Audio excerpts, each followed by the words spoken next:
is one that I'm sure they'll answer one day. Next time, perhaps he pops up for an interview with Emily Maitlis. 11:30 is the time. Holly Harris has your headlines. It is 11:33 and Rishi Sunak is your man if you are sick and tired of people vilifying British values. There is just one problem with this proposal. What are British values? 03456060973, because if it is in any way linked to telling the truth, then that's not something that this Conservative Party can claim to care about.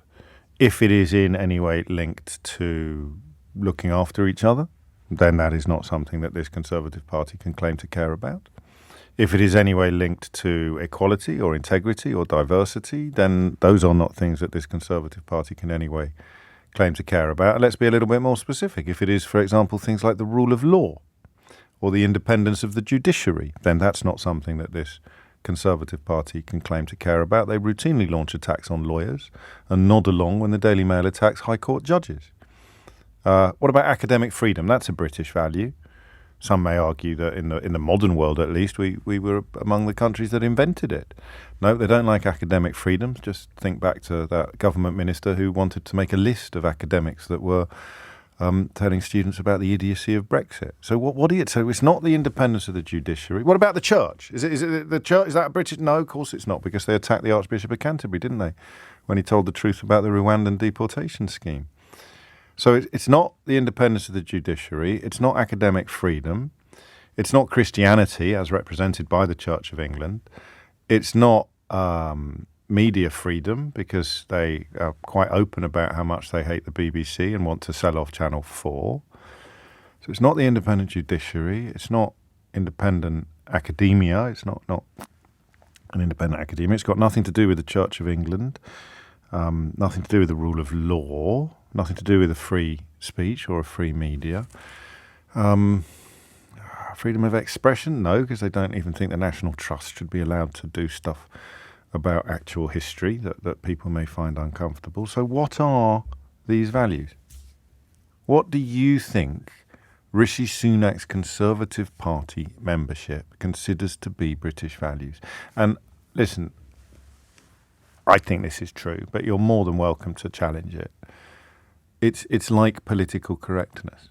You drill down into what people really mean when they complain about political correctness, and they end up saying things that they are ashamed of, or saying nothing at all. They either end up saying, well, yes, I suppose you're right, it is just politeness, or they end up saying things like, you can't say what you want in this country about immigrants anymore without being called a racist. So where political correctness went once and woke has followed, so British values under this government, this Boris Johnson facilitating government, so British values now fit as well. Because you ask someone who cheers Rishi Sunak for saying he's going to defend British values what they mean by British values, and I don't think they'll be able to tell you. Because any of the things I've just mentioned, they cannot claim to believe in, because they have championed and cheered for people who ride roughshod over them. And I mean everything from free media through to rule of law. What are British values for Rishi Sunak's Conservative membership? What are they? And I know that people will be uncomfortable listening to this. Crikey, he's right. I thought that was a British value, but then Boris Johnson did that. What are they? What are these values? Sarah is in High Wycombe. Sarah, what do you think? Hi, James. I can really help you out on this one. I'm a teacher, and I've got the national curriculum in front of me with British values in it. Oh, superb. I think the Conservative Party needs to think carefully before they go down this track, because there are a number of British values that I think they seem to be vilifying themselves, and it could get them really in hot water. So on this list I have got... Are you going to do it in order? How many are there? I just want to be clear. I've got 3. Well, there's a number, but I've pulled out 3 for us. Okay, go on. So number 1, the separation of power between the executive and the judiciary. And if you look at the attacks on judges, the attacks on judicial review, I think incredible. That could be causing Rishi a few difficulties there. They're categorically opposed to that. They're sick and tired of judges having power over legislation. Well, I think they might need to do some work on the national curriculum, James. Wow. Right, the next one, I've got the respect for democracy and the decision-making process. and for participation in democracy and the decision-making process. So I'm a little bit worried for them there when you've got things like asking people for ID to go to elections. Is that an attack on the decision-making process? I'm not sure. I could probably defend that, but I certainly think that saying that the First Minister of Scotland should be ignored is probably in breach of that particular British value, isn't it? Yeah, and then the third one that's there on the national curriculum, you've got against prejudicial and discriminatory behaviour. So I'm thinking about some of the latest attacks on political correctness and that sort of thing. What Mr. Rees-Mogg was saying the other day about woke and that sort of thing.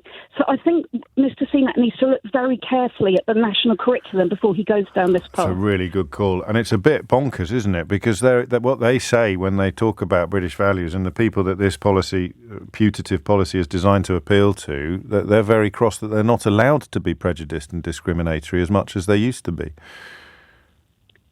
Yep. I think Mr. Sunak could be getting himself in hot water there. Thanks very much. I'd like to see more of the list. I'd like to see the full list. Thank you, Sarah. Catherine's in Muswell Hill. Catherine, what are these values that he is citing, and to whom is he appealing with a promise to protect them? Well, I think on the question of who he's appealing to, it's clear he's trying to appeal to the voters who can get him into number 10. That what else would he be doing at this point? True. Fine. So why is he saying the thing he's saying? The thing he's saying is deliberately half-baked. It's not meant to be a policy. No, I think that's true. It's meant to be a sort of a bit of a kind of lullaby, a bit of just a nice noise with the right sound to it. And you're not supposed to ask what he means. That's why the political correctness principle applies, isn't it? Don't ask what it means. Just say down with that sort of thing or up with that sort of thing. Exactly. And the key thing, I think, is that the Conservative Party has lost its identity, its direction, its meaningfulness, its purpose. And those who are a member of that party must feel a real sense of loss of identity and purpose as well. And statements like the one Sunak made are meant to speak to that sense of loss, I think. It's meant to be a rekindling, a reaffirmation of what we are feeling inside when we say we're conservative. You know, the word conservative. Or when we say we're British, actually, more pertinently. Well, when we say we're British conservative. Yeah, okay. Because you have to kind of juxtapose that, I suppose, with if you are a British socialist or a British, if you're a British conservative, you are for conservation of our culture, of our political ideology, of our economic stability. You're there to preserve and conserve and to guard. And actually, of course, what the last 13 years have shown us is it's been a policy of mass destruction and undoing. It's been a party of undoing.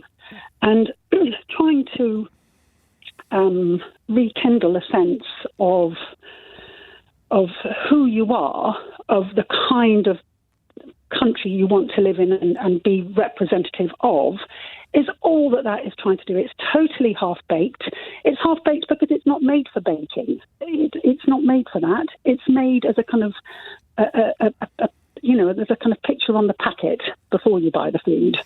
It doesn't have to really bear any resemblance to what you eat. No, and oddly, that's comforting and reassuring in the context of some of the conversations we're going to have during this leadership battle, because they're chucking stuff into the mix that they don't intend or believe will ever actually happen. But you've made me realise something else while you were talking, which is, it's pretty simple and pretty obvious when you think about it. It's designed to appeal to people who think being British makes them better than and different from other people. Otherwise, why not just talk about values? But you're never going to undo it. You're never going to undo it unless you are able to address that. We've got a problem on our hands, haven't we? We're choosing our next leader now. We're not. Jinx, padlock 1, 2, 3.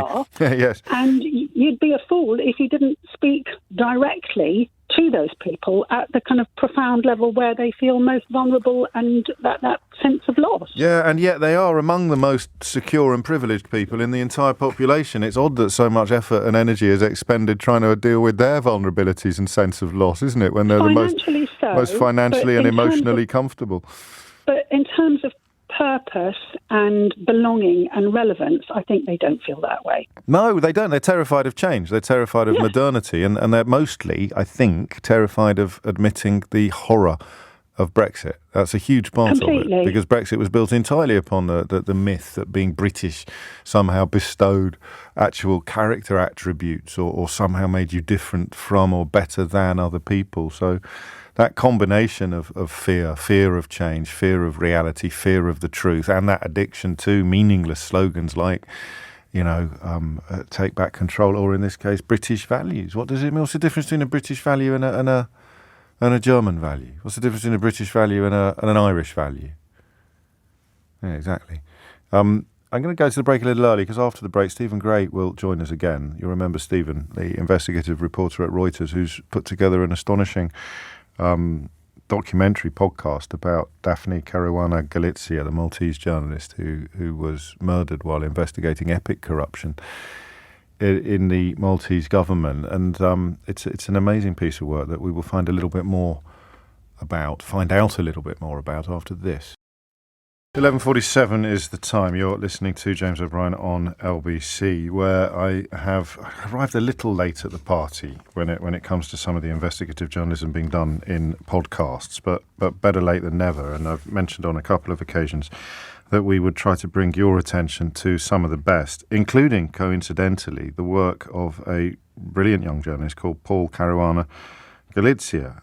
What you may not know about Paul, who's been doing that work with regard to the Lebedevs and Russian oligarch infiltration of British society over at Tortoise, is that he has an impeccable journalistic pedigree. His mother, Daphne, a Maltese journalist, was one of the most tireless chroniclers and enemies of political corruption in their home country, well, in anywhere in the world, actually, but she focused her work upon the Mediterranean island where she lived and worked, and her story culminated with her brutal assassination in 2017, an event that essentially blew the lid off a lot of the work she'd been doing with regard to corruption at the very highest of levels. If I tell you that even the Prime Minister resigned in the aftermath of that murder, you'll get an idea of just how deep and how far this corruption reached. And it is Daphne's death that has prompted Stephen Gray, the Reuters investigative journalist, to make a podcast called Who Killed Daphne? And it's drawing plaudits from all quarters. And Stephen joins me now. You promised when Daphne was killed, there were a few investigative journalists, weren't there, who made a pledge to keep her work alive. That's right. It was very shocking. I didn't actually know Daphne personally, but I knew one of her other sons, Matthew, her eldest son, who was a friend. And when we heard that she died, we just realised that she'd been quite tirelessly, but also almost on her own, taking on corruption on this island. And then she was killed. And we just thought, we've got to keep her journalism alive. And we've got to show also that you can't get away with this. I had another friend, an Indian journalist called Gary Lankash, who's a very old friend of mine, was murdered as well a couple of weeks earlier, also for doing her work. And we thought, well, this is time to actually do something. So we got together a team of journalists, we called it the Daphne Project, to carry on her work. And this podcast sort of picks up the story, because the incredible thing is we were concentrating on carrying on her work on corruption. We didn't imagine that we would be able to do much about solving the crime itself of who killed Daphne. But as we tell, we realised that the police investigation was fundamentally corrupted, and we needed to do something. And the incredible thing was, without giving too much away, is that, over the course of what's been 5 years of almost where I've been absolutely obsessed by this, we do identify the mastermind, or at least the alleged mastermind, because there's still trials going on, and it's been an incredible experience and an incredible story, which is why I really wanted to share that in this podcast. And we will get on to that revelation, that discovery that underpins the entire project shortly. But background first, Stephen. What sort of corruption was Daphne investigating? It's pertinent, I think, that there were 47 outstanding libel cases against her in the courts at the time of her death, and Malta is a country that still has an almost feudal makeup, I think, when it comes to the sort of pyramid of society and the people at the top of it. It's a sort of place where, I mean, you'll recognise this elsewhere to a degree, but when you take power, when you become, when you're the Prime Minister or the ruling party, almost every decision from a planning permit to a police fine sort of depends on politics and who you know. And she was challenging that. And it's also a very male-dominated society, and she poked fun. She was funny, you know, she was witty as well. She had a sort of one-person blog. And she took everybody on. And she exposed how two ministers, senior figures, had companies in Panama through the Panama Papers that they hadn't disclosed. She was showing how they were selling off the country's passports, and there was a power station deal with bringing in money from remote places like Azerbaijan. Huge scheme that was hard to explain, and she alleged there were kickbacks at the heart of that. So she was firing on multiple cylinders, and that was one of the problems we had is, you know, where do we start? It was, I called it a rat's nest of corruption she described. But it's a story of impunity, and which you see in countless places as well, which I think that's why it's a sort of story that resonates, is, you know, she became a victim because there was nobody investigating, taking on her allegations, and because it seemed like all the law enforcement authorities were sort of captured as well. And I mean, you achieved, I mean, you got access to so many people who were involved, from Matthew, who was present at the time. He was at the scene of the murder, and the podcast, it's heartrending. Opens with his memories, doesn't it? With his descriptions of what happened. It's terrible. I mean, he walked in bare feet, ran out of his house, and found his mother in bits. It's awful. And you know, this podcast tells his story as well. It's the two of us really, the sort of parallel story of the journalist and Matthew himself kind of going to war for his mother's journalism and to keep her investigations alive and to help between us find the killers. And that pursuit of the killers, that attempt to find the killers, as you've just alluded to, sort of proved unexpectedly successful, really, didn't it? I mean, yeah. I mean, I should look. It's a gripping story. It still has not ended in that there are trials to happen. So we've got to be a little bit careful there. Yes, indeed. But yes. So we, in the course of it, we identify someone who turns out to be charged as the mastermind behind it all, a very rich person, and also to something that's never happened to me before. I managed to speak to one of those accused of planting the bomb, of detonating the bomb, and he spoke to me from jail. From jail, and he still officially denies it all. And to my surprise, he confesses on the tape. We can hear that now, I think, can't we? So this is George DiGiorgio's first comment on the case, speaking to Stephen Gray about the murder of Daphne Caruana Galizia. Then one day, I got a message. It was from George DiGiorgio. One of Daphne's alleged murderers was reaching out to me.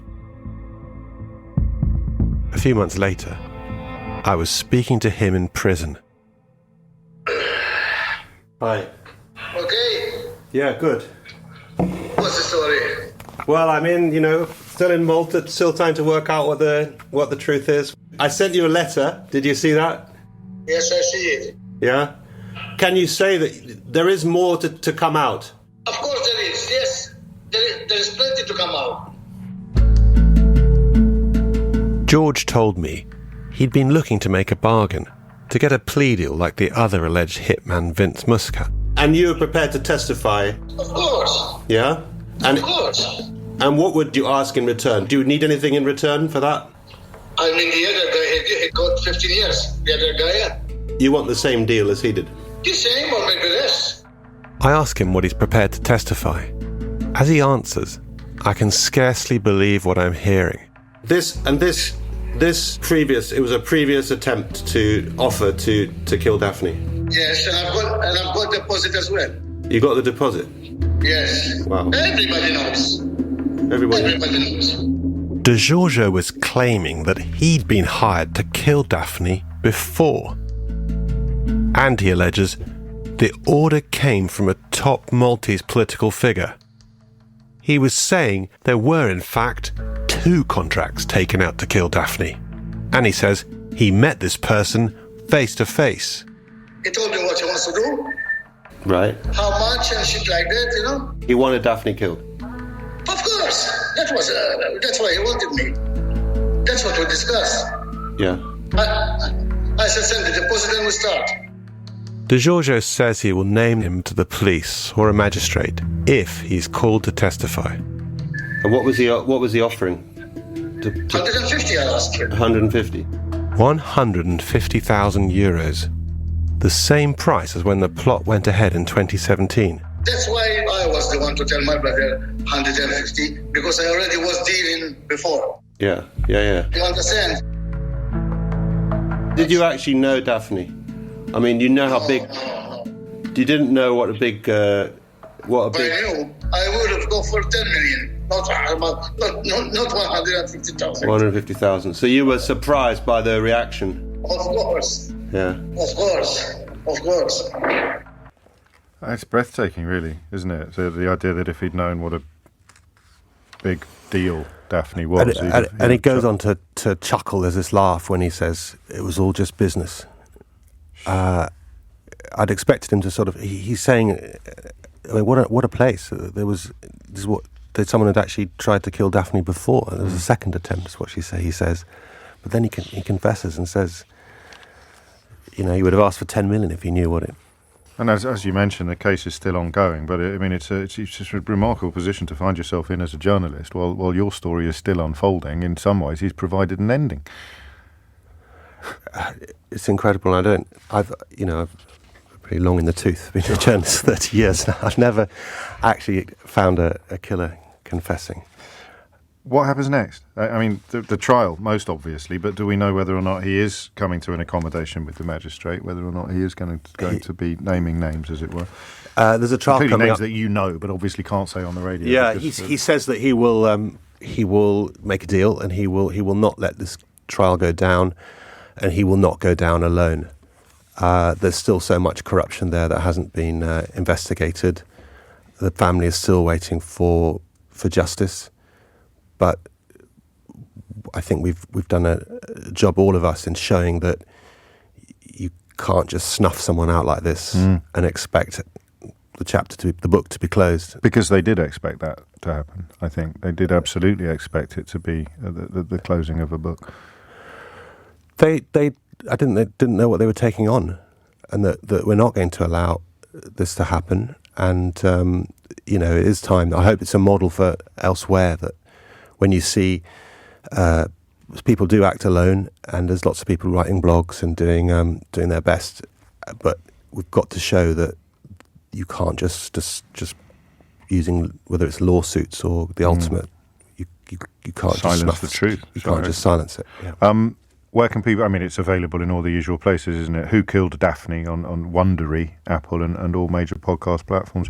Very, very briefly, because it's a slightly odd question, and I have to go to the news.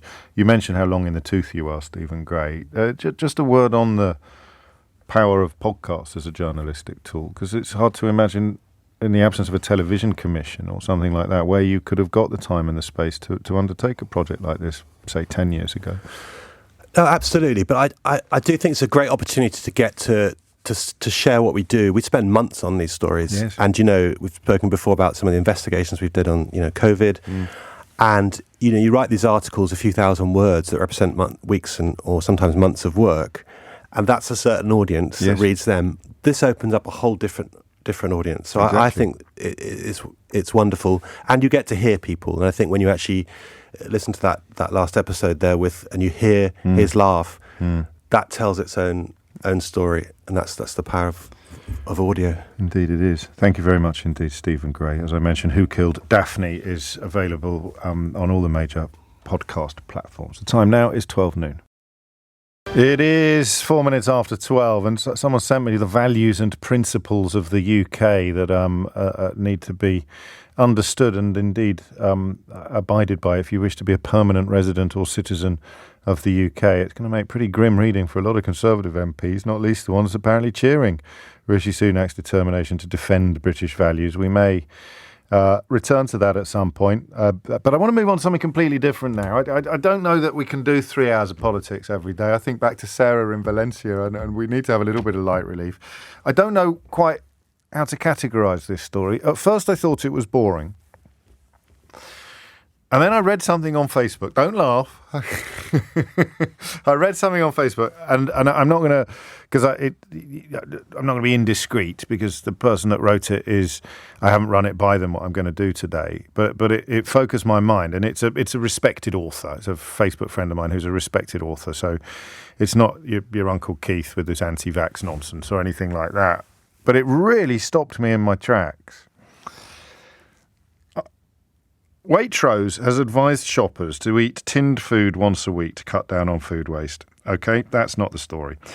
It is also going to remove best before dates on nearly 500 products. This includes root vegetables, fruits, and indoor plants. Now, I'm interested chiefly in the fresh fruit and vegetables. Waitrose say that this will save the equivalent of 7 million shopping baskets of food from going in the bin, because I guess the contention is that you chuck stuff away when the date has gone, despite the fact that it's still perfectly edible.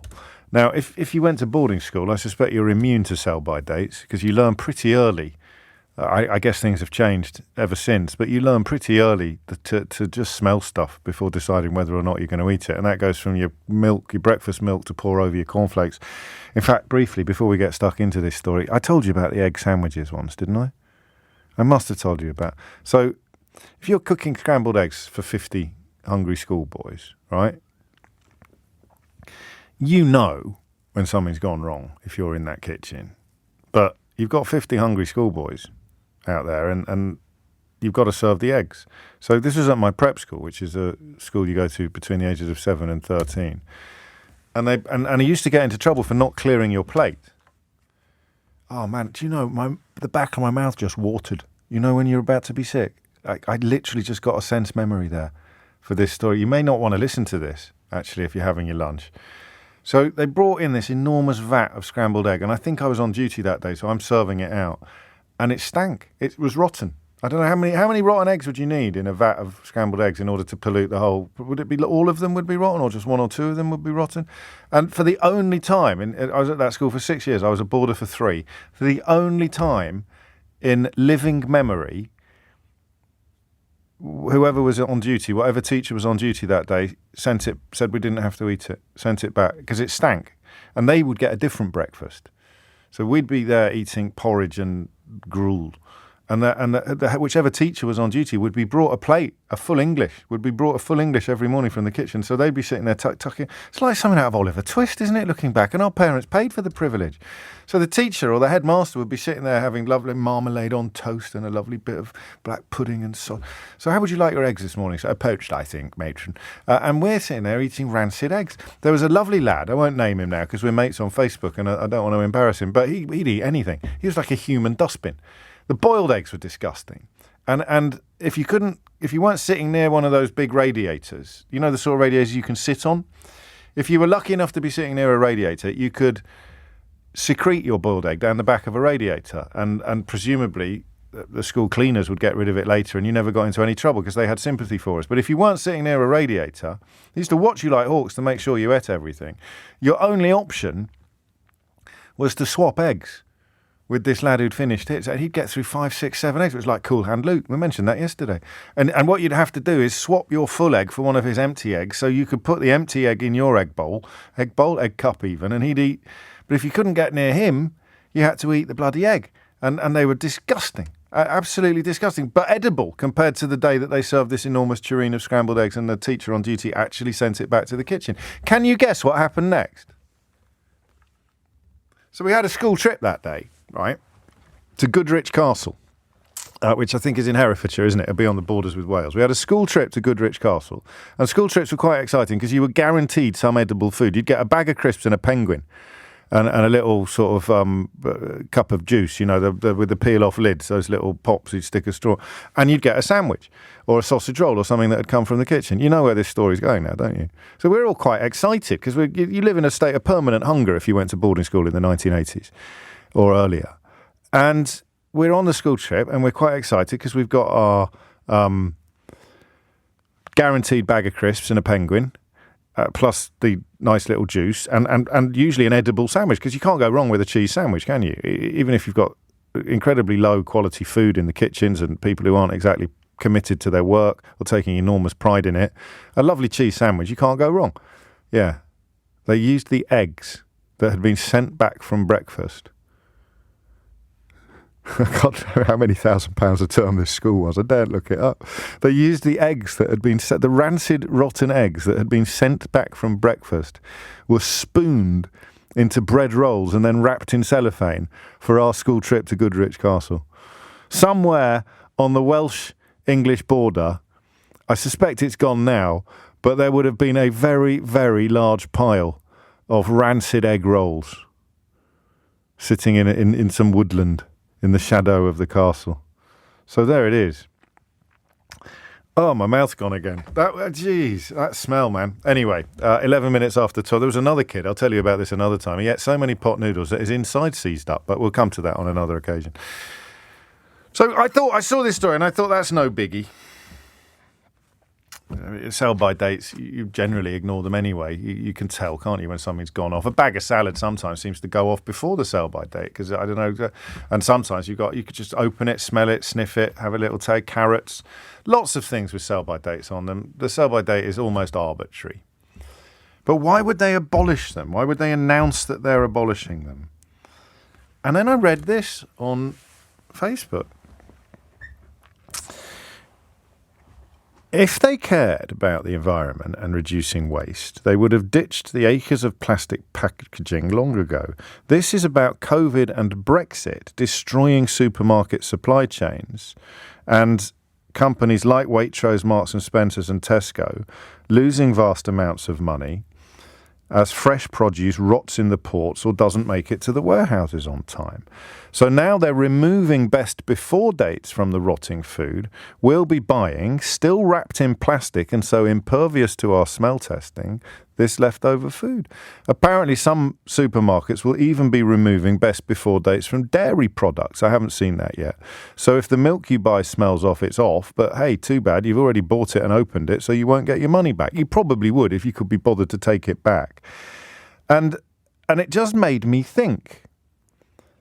This is, of course, what you might file under a bonfire of regulations. And at the moment, the only story I can find is looking at, Waitrose are doing it. Marks and Spencer's are doing it. They're axing best before dates on more than 300 fruit and vegetable products after a successful trial. Tesco led the way when it did it on more than 100 fresh food products in 2018. Morrison's is removing use-by dates on milk. And on it goes. Now, I am not exactly backwards in coming forwards when it comes to explaining why Brexit is responsible for various problems that this country faces. And part of the reason why I haven't shared, the main reason why I haven't shared the identity of my friend that wrote this is because I didn't ask permission or anything like that. But they're bright. They know what they're talking about, generally speaking. But I don't know if it's true. I'm also not 100% clear on who would be qualified to comment. So you've got two questions here. Why are they doing it? And then the second question, which I genuinely hope isn't true, because again, with Brexity stuff, I live here. I don't want to be buying potentially rancid fruit and vegetables just to prove that I was right about Brexit. I'm already right. Everyone knows I'm right about Brexit. I have nothing left to prove now. So you don't want yet more evidence that damages your existence or makes your life harder. How plausible is that argument that one of the reasons, if not the main reason why they're doing this, is because the supply chains are screwed?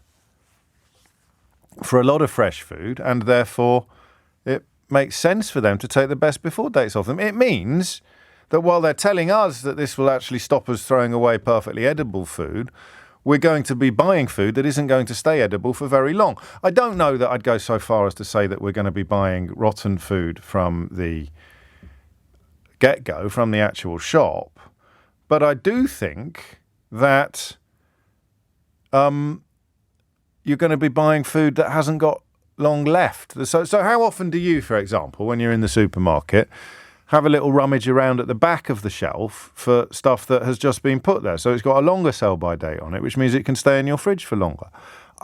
Listen, what I'm thinking is, gut shot reaction to this story was, oh yeah, that's good news. I always use the smell test anyway. Glad to see the rest of the world catching up with me. Second glance reaction, prompted entirely by this Facebook post last night, was, oh, hang on a minute, maybe it's not quite as wonderful as it looks. And that is why we're going to have a conversation about it. There's no win. Oddly, for once, I'm in the position of not wanting this to be yet more evidence of how bad Brexit is, or indeed the consequences of COVID, for the very simple reason that I live here and shop here.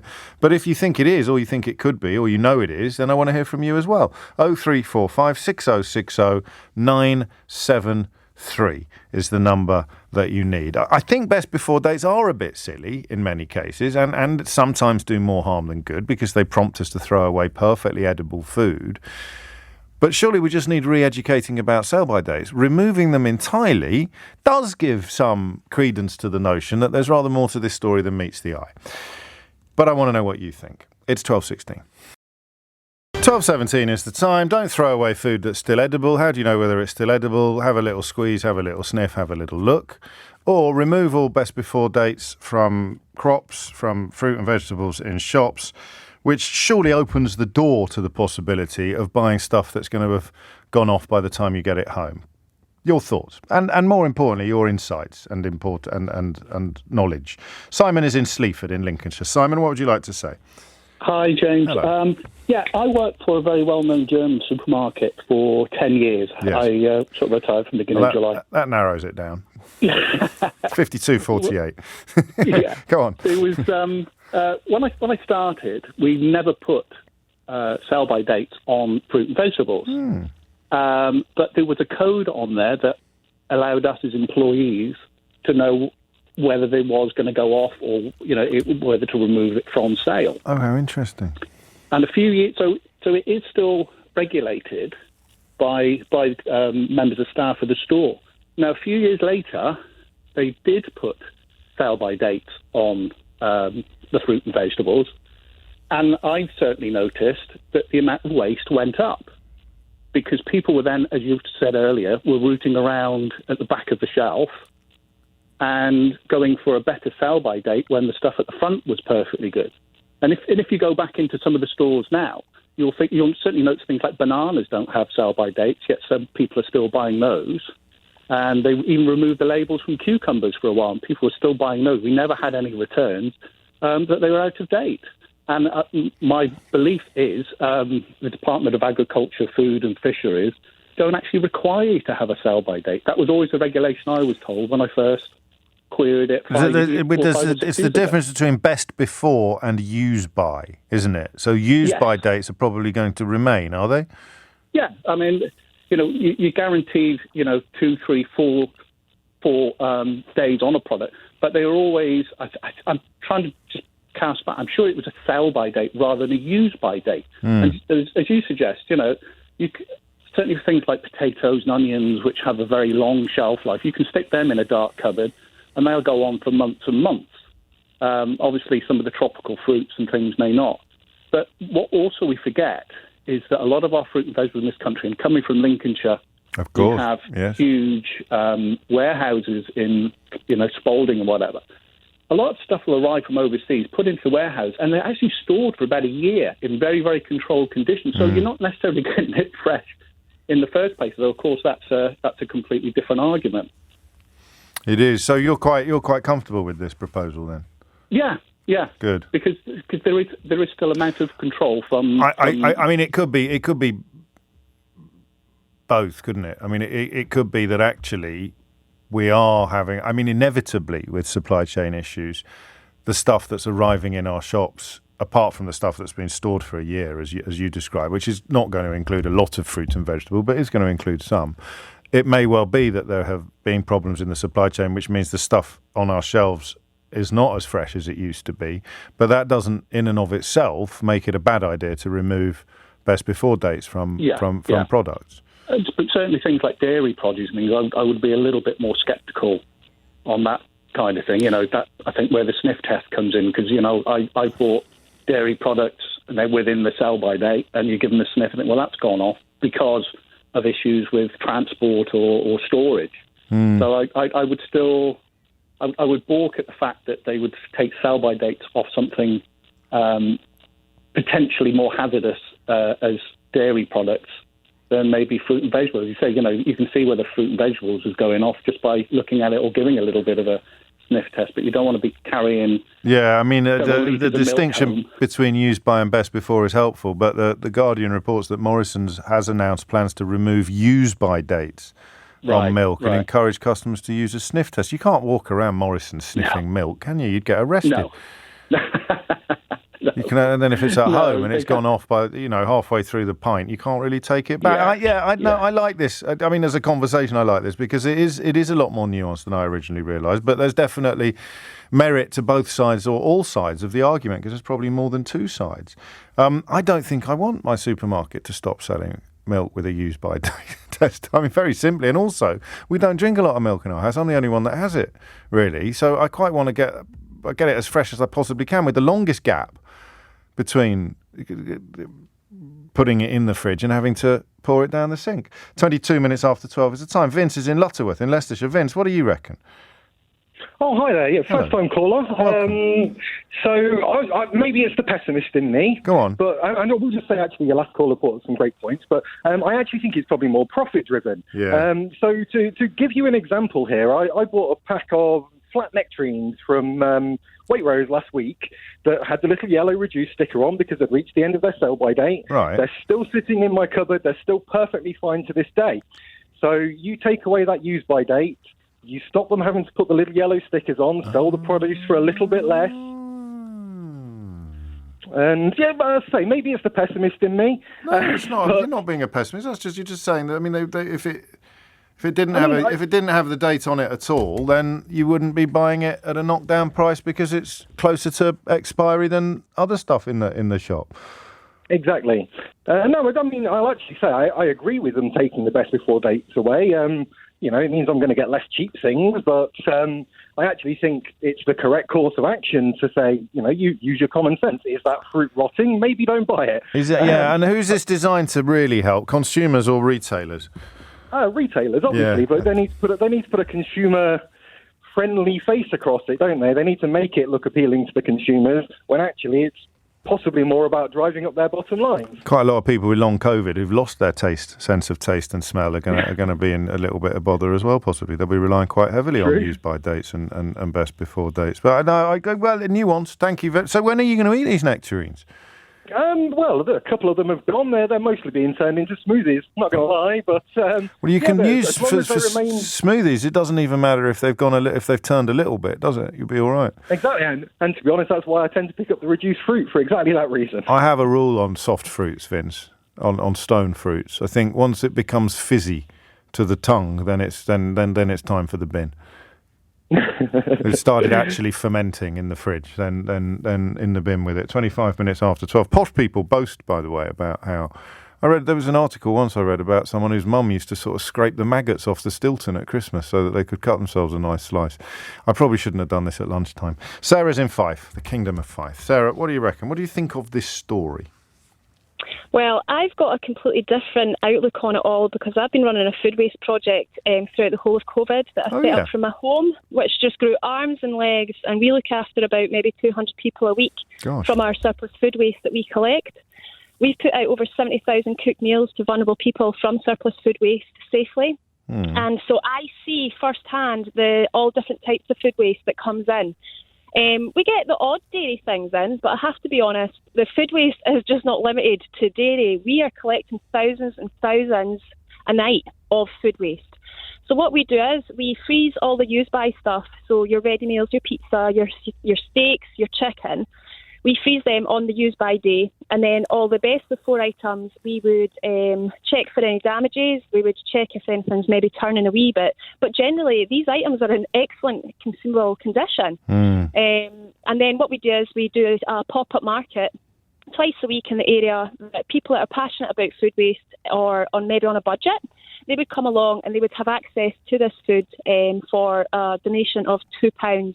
And sometimes their bag is the equivalent of maybe up to £45 worth a week that they're getting. Some items I have noticed have started to come in already with the best before on dairy, and these are yogurts. These have now started to come in. Not all the brands, but some of them have. And we can now legally gift them out to the public, whereas if it's got a use-by date and if it's not, and if you can't freeze it, we have to dispose of it. So for me, I think it's a good move. I think if the supermarkets, I mean, their checks every day, they'll know themselves. If it's but what will you be collecting now then? Everything. We still collect it. People aren't buying it. It's not being bought. That's why we collect it. But when it hasn't got a date on it?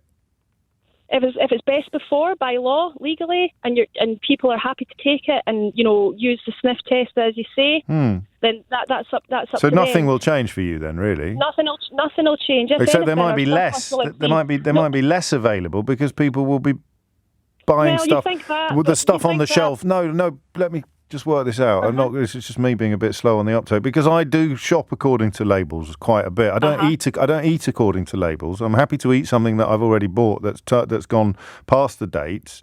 Yeah. Once I've done the sniff test and the thing, but I always try to buy the thing with the longest gap on it. Yep. Which means the stuff that you're picking up is going to go into your basket. But if there's no dates on it at all, do you think it's better going into the basket or going into the bin? Obviously, the basket. I'm just trying to work out whether this will have an effect on the overall volume of food left over at the end of the week or the end of the day. I don't think it will. Because no, I'm not sure it will either. I'm just trying to work it out. Yeah. Yeah, the bulk of our stuff is already best before anyway, and it's thousands of pounds worth. So I don't think, if anything, it might put people off actually wanting to buy it if it's a dairy product with a best before, rather than a use by, because they'll be like, I'm not sure, I'm not going to buy that. So it's actually going to sit on the shelf. Because they would rather have the guideline of a use-by date to be able to make that conformed decision at home. Whereas if they put a best before, you might actually find that the dairy items are going to sit there. People are too scared to buy them. Then you've got the problem of disposal. You've got the plastic waste. You've got, right from farmers producing the stuff. You might find that it might actually put people off consuming and want to shop elsewhere. You might do, yeah. It's a fascinating thing that you do. What motivated you to set it up, Sarah? Well, I was sat during COVID and I lost my job, and I really just wanted to help a few people, and it just spiraled arms and legs, and I then got a real education on food waste. And it's not just food waste that we focus on. We help people with washing machines, clothing. We've got an OEP cafe where OEPs can come and eat for free, and people can pay it forward for them to do that. So we're a complete and utterly volunteer organisation. There's no wages. Where are you based? It's hard. Fife. It's been hard. Yeah, no, it's been hard, but so rewarding. And knowing that this food waste isn't going to landfill. It's a very odd thing, isn't it? It's quite decadent actually, and that's not a word you think would apply in a country that's facing an epic and unprecedented cost of living crisis. But there is. It's the closest I've come to my dad. I'm all right with the electricity for some reason, given that their bills are rocketing. But when there's food in the fridge that's gone off and the kids haven't eaten it, I turn into my dad. It makes me really, really cross. It's a more visceral excess than leaving the lights on upstairs when they've come downstairs. I tend not to notice that so much. But the food, they bought something and it's like pita bread or something like that, and it's gone off. It started going mouldy. Makes me really, really I'm never more middle-aged than when my children have bought. They don't buy it, I buy it, we buy it, and my children have failed to consume food they said they wanted before it has gone off. 12:30 is the time. There is another angle to this story that I've been thinking of introducing into our conversations, but thus far I've fought the urge. Find out what it is after the very latest headlines with Amelia Cox. It is 33 minutes after 12. Supermarkets are axing best before dates and even use by dates. There is a suggestion that this is a little bit cynical in a way of covering up the disruption to supply chains caused by COVID and Brexit, of course. I don't know whether that's true. I'd love to know what you think. But I am drawn also. I only do this anecdotally. I don't think we've done this on air yet, and I don't think we're going to do so today. But every supermarket I go to now has got things missing. And that wasn't true a few years ago. You would never, ever go to a supermarket in full expectation of not getting everything on your list, would you? I mean, within reason. I don't want you buying your sort of Ras Al Ganout or whatever it's called because you've just bought Ottolenghi's new book and you're trying to find some bizarre Iranian spice that is... I love Ottolenghi's books, but goodness me, it's like a episode of Treasure Hunt sometimes, trying to track down everything that's on his...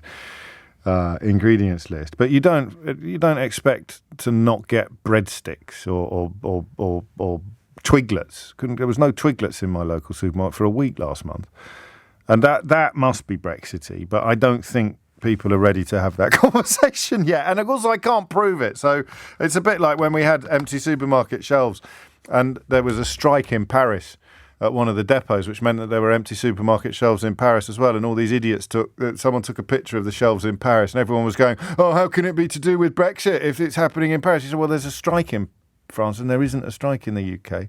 Hauliers and suppliers are saying that they can't get stuff into shops as quickly as they could before the rules changed at our borders. Yeah, but it's a photo of France. Who are these people and why are they allowed airtime? I do not know. You're listening to James O'Brien on LBC, where we're talking about use-by dates, which is a bit of a change, but for good reason. Simon is in Reeth in the Yorkshire Dales. Simon, what would you like to say? Good afternoon, James. I hope you're good. You're very well, Simon. How are you? Yeah, I'm very well, thank you. I'm just out delivering cheese, but yeah. That's what I do every day, Simon, but no complaints yet. Absolutely. Mine's a little bit mouldier, though. Yeah, well, go on. I just see this as a bit of a cynical thing. I mean, I'm all about local produce. I make local cheese. I sell at local farmers markets. I completely agree with the plastic waste, all of that. However, I also understand consumers, and I understand how a business would look at consumers. So for me, I think to myself, right, okay, you've got a pint of milk that is, let's take a packet of milk as an example, you've got a 10-day shelf life on that milk. Now, when you remove that shelf life, the consumer goes in there, their only point of guidance of this milk, like you said earlier on, was, well, I've got milk, I don't use a lot of it, but it'll last me 9 days, and that's fine. Now, I buy that milk off the shelf blind because it looks okay, get it home, and it's only got really 3 days shelf life. Yes. What that means is then there's another point, I smell it, and absolutely fine. Well, it's off. I can tell it's off, so I pour it in the bin. What is that? But I need milk. So what do? I go back to the store and buy some more milk. So as a consumer, we know ourselves that if what they want, Tesco's and Morrison's, is they want you in that store. Once they get you in the store, they pump you for smells of the bread cooking, everything. Yeah. Once you're in that store, you're going to go and buy a pint of milk. But guess what? You come out with a CD, a book, melon. And CD, mate. What year are you living? Well, CD. Exactly. I'm in Yorkshire Dales, so we still have CDs up here. But see, I just think it means that they can get more people back into store again because you're going to throw stuff away. So they don't have to deal with the waste anymore. It's down to the consumer to deal with the waste. So we're going to chuck everything out at home. And then I think the way consumers will think, right, well, hold on a sec, I don't know what this milk is. So what I'll do, instead of buying a 2 or a 4 litre one that would normally last me for 10 days, I'll buy a small one. I'll just buy a small one. But what happens then is, so two things. One, when you buy small portions of something, price per litre is more expensive. So they're getting more money out of you in the first place, and then you're having to visit that store more often because the stuff that you don't buy, even so they're saying, well, you can judge yourself, is going off quicker. Now, there will be an internal system on there that will tell you, like Aldi did, it'll be an internal coding system, because the staff will need to know. They have like a thing called first in, first out.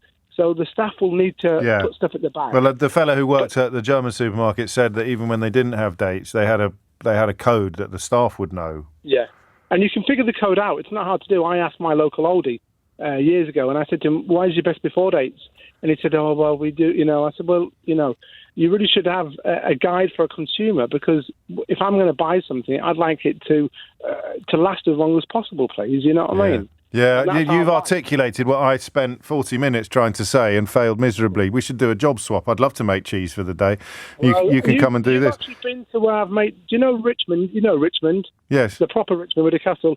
I used to make cheese in the old railway station there where you've been. I have, yeah, you're right. Many years ago, and I teach cheese making up in the Dales now, so I'm in the middle of the brief. How did you get into it? I trained as a patisserie chef with James Martin many years ago at Scarborough College. Did you really? And I've been in the food industry for 20, 30 years now. And what's the name of your cheese? The company's called Lacey's Cheese, and I've been making cheese in the Dells for 15 years. And what are your specialities? What's your best-selling line? I've just launched a raw ewe's milk traditional Wensleydale cheese. So I'm the only one in England that makes a proper Wensleydale cheese, because in the 12th century it was always made in Fors Abbey, Javaux Abbey, by the monks, and it was made with sheep's milk, raw milk, and I've just launched one about 3 months ago, so I'm very proud of that, actually, yeah. I bet you are. I don't want to crash your website. That's the last person to ring in who's in the food and drink industry at your sort of in your area, but they were making gin, and I crashed their website by giving it a shout. But I'm just having a look now at laceyscheese.co.uk. How many wedding cakes do you sell? Because quite a lot. I've got one at Swinton Park in a week's time. You know, Swinton Park at Masson, where they make the Brack Sheep Brewer. Yeah. I've got one there for 120 people. The big wedding towers, and they're very popular. People like cheese. Well, I mean, you're never going to say a less controversial phrase on this programme than that. But isn't it a bit tight? Because wouldn't you want a wedding cake and a big cheese board? It's a bit. But what you do is what tends to happen is Granny will always bring a big fruit cake. Yeah. The cheese comes out. It means there's enough people, they can cut it up, and then as it gets warmer in the night time, the cheese gets to the right temperature, people have a few drinks, they just go back and back, and it's just fantastic, isn't it? And how long? I've got to buy more milk from local farms, which is great. I know, absolutely. And how long do your cheese-making courses last? What do I get when I come on one of your cheese-making courses? You come in the morning, you come at 10 o'clock, you leave at 4. If everything goes okay, you get hairnets, aprons, gloves, and we turn 500 litres of milk. Everything by hand, a little bit of chemistry, a little bit of science, learn about the bacteria, from milk into cheese. Obviously, Jesus only turned water into wine. We can do a little bit better than that. There's a line you've used before, Simon. Oh, God, honestly. And then we wax cheese, so you learn how to wax cheese and iron cheese, and it's all things cheesy, you know what I mean? I love it. laceyscheese.co.uk to find out more. Listen, James, whenever you're up in the region, pop in and have a bit of cheese. You can bet your bottom dollar I'll be doing that. Just my mouth is watering looking at your website. Thank you, Simon. Fruitcake and cheese. Is that a Yorkshire thing? I don't know. His mum and dad did it, but there is very few tastes. There are very few tastes finer than a pungent cheese, like a decent strong cheddar or something like that, with a piece of fruitcake, Christmas cake or fruitcake. It absolutely knocks your socks off. Coming up to 12:42. Sandy's in Sidcup. Sandy, what's going on? Well, this is disastrous to me. Living on my own. Yes. Obviously, products don't last that long. So to me, having a sell-by date or whatever is very, very important. Well, what about smell, sniff? What was it? Sniff, squeeze, and what? What was the other one? No, you can't. I mean, when the guy spoke about bananas, you can look at a banana. You've got the 1 from 10. You know, the 10 is the well-done one. You can look at it. If it's greeny, because I buy the real green one. Yeah. You can look at a cucumber. You can feel it. But there's certain products that you can't. I mean, I never buy salad in those plastic things anyway, because they're always sweaty. I stopped buying those when there was a story about one having a mouse in it. Yeah. Oh, don't. Oh no. Got you, Sandy. Oh no, this is really and I must admit I do look at the back for a longer time. Right. Because obviously living on my own, there's only me to eat it. So to sort of lessen the waste, what I kind of do is, when you get the old sticker on it and you think, oh, that's good, I can have that tonight. Yes. Save me a couple of pounds. That's all going to stop. This is not for us. This is for them. Clawback COVID, this is what I call it. Clawback COVID. Meaning they're trying to make a few more quid out of us. I mean, Simon's explanations were pretty powerful, actually, about how our behaviour will change in a way that means we'll probably do more shopping and we'll probably see a shift in food getting thrown away in shops to food getting thrown away in homes. Absolutely. Yeah, absolutely. I know for me it's going to be a nightmare because I used to go to Lidl's, but they seldom have dates on their food, and I think I don't want to get it because, you get a packet of fish, for example. Yeah.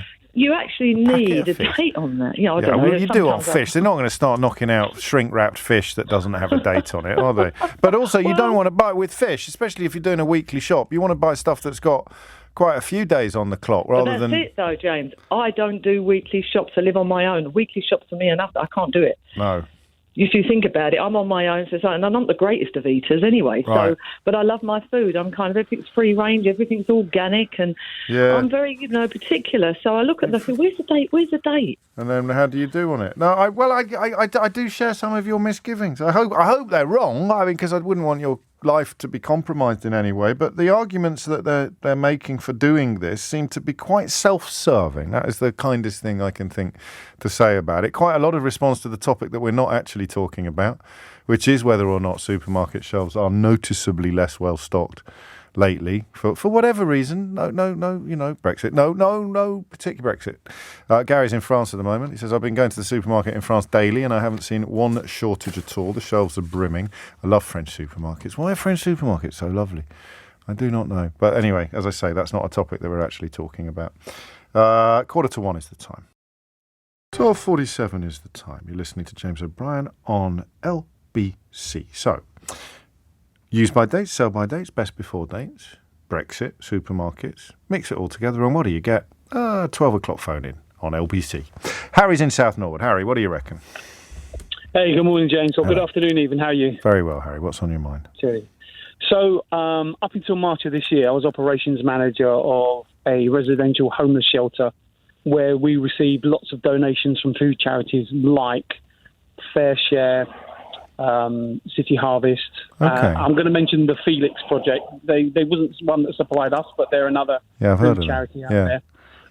And all of these guys provide a really, really essential service to homeless charities, homeless people, vulnerable people. So I just want to get that straight. Yeah. However, I do feel that they are held to ransom by the supermarkets because they can only deliver to people like us and other people in need based on what is donated to them by the supermarkets and the other food industry people, either wholesalers or retailers or whatever. So a lot of times how it works, we would pay for 100 kilos of food a week, but we would only pay for the logistic of that to be delivered to us. The food is free. Obviously, it has to be delivered from their warehouse to us. So we're covering the cost of transport, if that makes sense. It makes perfect sense, yeah. So how would this move affect that process, do you think? Well, basically, in that 100, to give you an example, last summer I got 100 kilo delivery and 60 kilos of it were furry strawberries. And we all had to sit there going through the big green crates, which I'm sure you've seen at the supermarket. So trying to pull out the good ones. And then we end up throwing away 40, 50 kilos of waste strawberries that we can't ever use and are not fit for human consumption. Gosh. It's not their fault, but it's what they're given by the supermarkets. It's an unknown world to me, this, isn't it? I mean, it is. So, yeah. I mean, it's not their fault because they're just middlemen. Yeah. But the supermarket shouldn't really be giving them stuff that's not fit for consumption. Exactly. Because the way I feel But that's going to get worse then without any labels, isn't it? There's going to be more stuff. Labels are at least one point of reference you can have for deciding whether or not something should be sent to organisations like the one you used to work for. Absolutely. And the bottom line for me is, if you wouldn't take it as a wholesaler or retailer, if you wouldn't take it home and feed it to your family, why are you giving it to my vulnerable people? Yeah. Well, you know that historically the answer to that would be beggars can't be choosers, but that's pretty gross. That's pretty gross and Rees-Moggian, isn't it, in its callousness? And the downside is what's actually happening. They're passing the wastage over to somebody else to handle. So it's funny how this conversation has gone, isn't it? It's really swung, and that is that's coming out a lot. Is that it seems to be a sort of a shifting of a problem rather than a solution to a problem. It's just convenient for them to do that because they don't have to pay for the waste to be removed from their premises. They pass it on to... We take it home and chuck it away, or it gets passed on to people like you, and then we end up having to go back to the shop more often than we otherwise would have done to make replacements. I suppose we're looking for the shopper who chucks stuff away that's perfectly usable just because of a number on the packet, aren't we? And apparently there are so many of them that Waitrose thinks that this plan will save millions of pounds. I mean... 70% of all food wasted in the UK is thrown away at home, but almost 3/4 of this is still good to eat. But that's Waitrose's PR. I mean, the numbers, I'm sure, are sourced, but the idea that it's still good to eat. So what's going to happen instead? Even more is going to be thrown away at home. Surely. I don't know. Well, the calculation, the sell here is you've got food in your fridge and you currently throw it away because of the number on the packet. So if we take away the number on the packet, you will eat it. But that means that lots and lots of people are throwing stuff away without checking to see whether or not it's edible. I've got one child who does that, but I'm trying to re-educate her. I mean, I just see hummus, for example.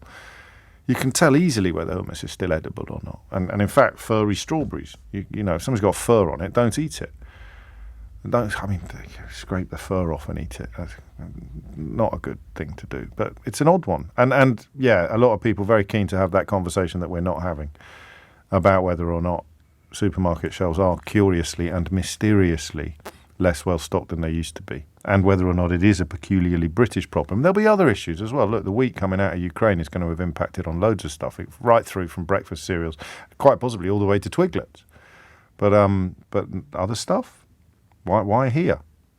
Can't think. Kate's in Nantwich in Cheshire. Kate, what would you like to say?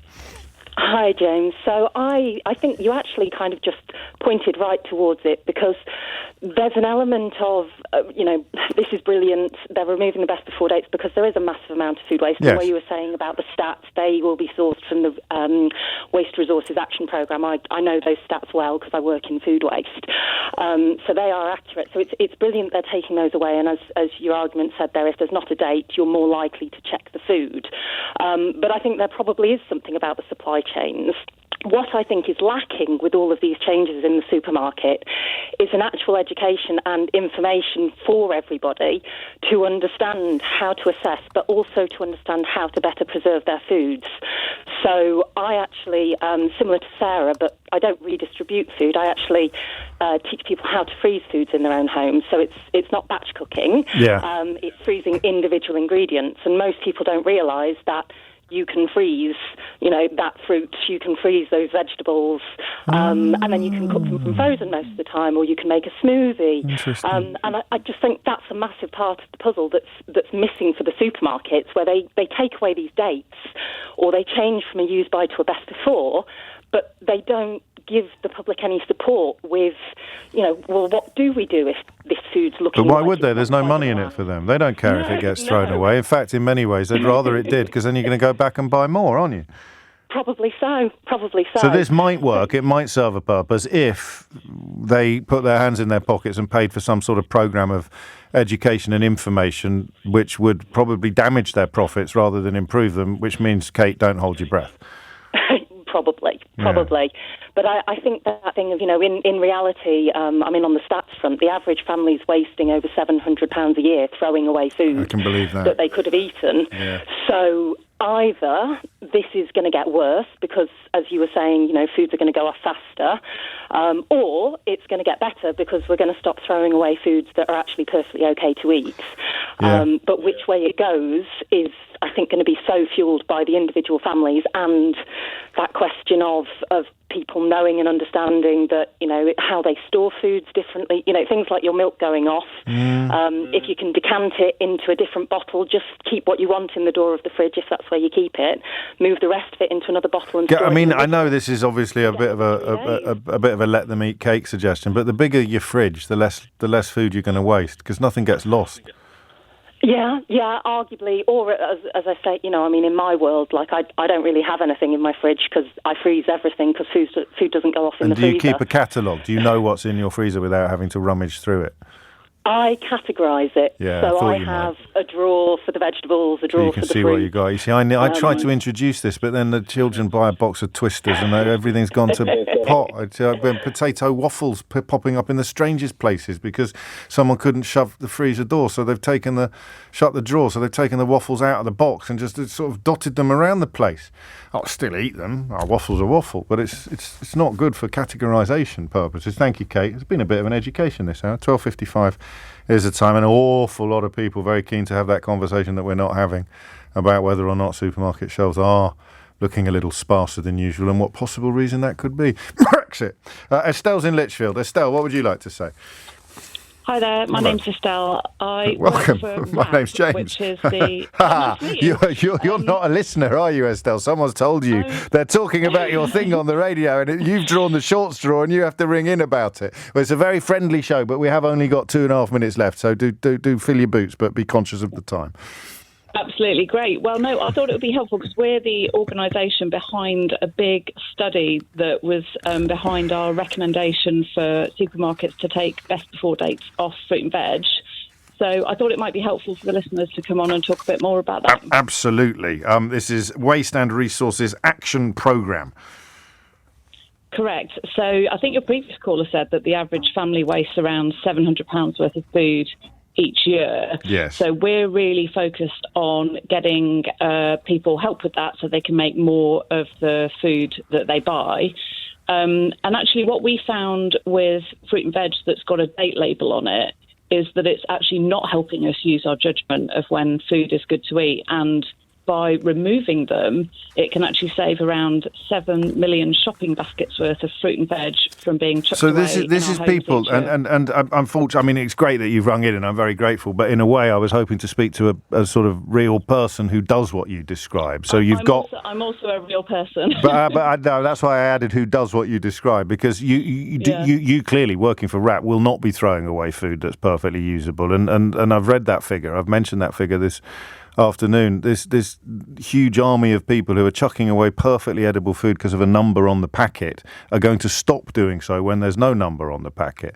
But that also means that there's going to be food rotting in our fridges and our cupboards that we don't realise is rotting until we take it out of the fridge because it's got no number on the packet.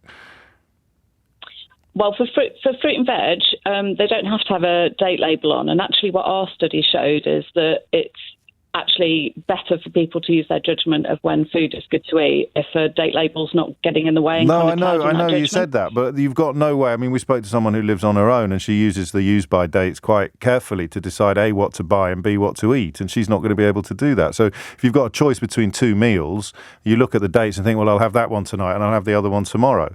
The sniff and the squeeze date isn't going to be much use to you on that front because they're both edible today. You've just got a little bit of a nod as to which one's going to stay edible for longer. But I hope it works. Don't get me wrong. I hope it works. Why are the supermarkets doing it when generally they don't do anything unless there's money in it for them? Well, the supermarkets are all signed up to a commitment that is about helping us reduce food waste in our homes. And so this is one of the recommendations. So we're really delighted. That I join you in made. hoping that it works. But supermarkets are also signed up to stopping children getting so obese they barely fit through the door. But of course, unless laws are introduced to stop them from doing all the bog-offs and all the fizzy drinks, unless it's actually imposed by law, they never do anything. But I wish you well, Estelle, and I'm very grateful for your call. And I hope next time someone is charged with speaking to a radio show that they haven't previously been listening to because it's referencing some of the work that you've done, I hope one of your colleagues gets the short straw because you've certainly earned your crust today. Speaking of crusts, that takes us back, doesn't it, to the things you eat and don't eat. If your crust's gone blue, chuck it away. Here's Sheila Fogarty. Did you steal the crust off the end of a loaf when you bought it for your mum and dad? I always did, when it was crust. warm. I like crust, especially with honey. Honey and butter on a crust. Other people would avoid the crust like the plague. My sister never liked crust. Yeah. So it worked out all right. Jack Spratt. We're interesting, aren't we? This sounds like a bad date, doesn't it? Do you like crusts? I do. I really like crusts. With or without. Oh, honey. Anyway, thanks, James. Time to clock off. Time to clock off. Time to clock off. Time to clock off. Time to clock off. Time to clock off. Time to clock off. Time to clock off. Time to clock off. Time to clock off. Time to clock off. Time to clock off. Time to clock off. Time to clock off. Time to clock.